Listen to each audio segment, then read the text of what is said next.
Hi, U.S. History 2 students. Hopefully this video helps you use this website, Immigrant Stories from the University of Minnesota, which you can use to record the step 3 of the final step of the project you're doing for this unit.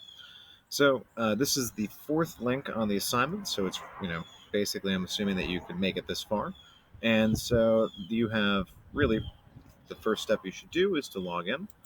And so this is luckily a website you can use your student email address with. So you click down here to sign in with Google.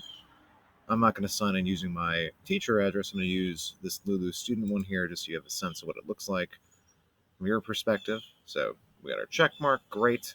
And then we're going to create our story. So this is step 3. So by the time you get to this, you should have gone through step 1, which is due on Thursday, which is having a 300 to 500 or a 500 to 700 word script, depending on if you're in regular U.S. history or in honors. And so you've got your script in hand, or on the computer rather, and you've got your music that you might want to use and any images you might want to use. So you click right here, create your story, and depending on which one you're going to do, we'll say my family story.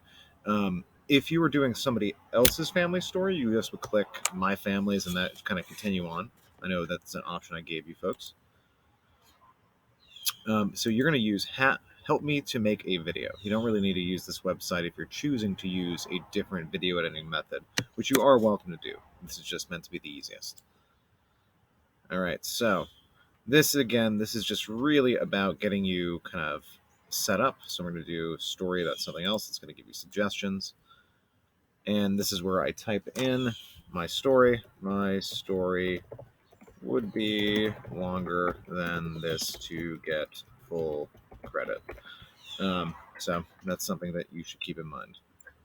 So you follow through these forms, yep, and so it warns you, which is good. And so it's actually got the same link that I suggested, which is part of the reason I use this website. And then we click Make Your Video. And so this is really, really cool.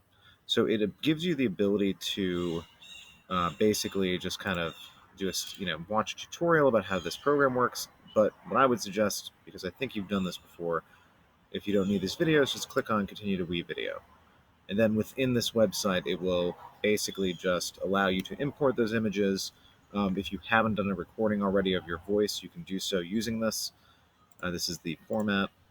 So I would do horizontal. And again, very similar to many, many other video programs, but except this one right here, say I need to do my voiceover, it's got a record button. And so you can record kind of like what I'm doing here, yourself talking over the narrative, or you can just record just audio, just using the webcam feature. If you have any questions about this, Wednesday would be a good day. So in the afternoon between 12 and 2, I'm going to be free and available for help. But hopefully this is something that we have a pretty easy time with. Oh, one last thing. When you're done, you are able to export this video. Oops. Save as. So you save your video. Great. And then when you're the very, very, very end, you are able to, oops, I clicked the wrong button. Finish button is what I'm trying to direct you to. Doesn't look like it actually let me show you the very end of the process because I actually haven't added any media to it. But when you're done, you click the finish and it allows you to publish your video to Google Drive or to a video file. All right, good luck.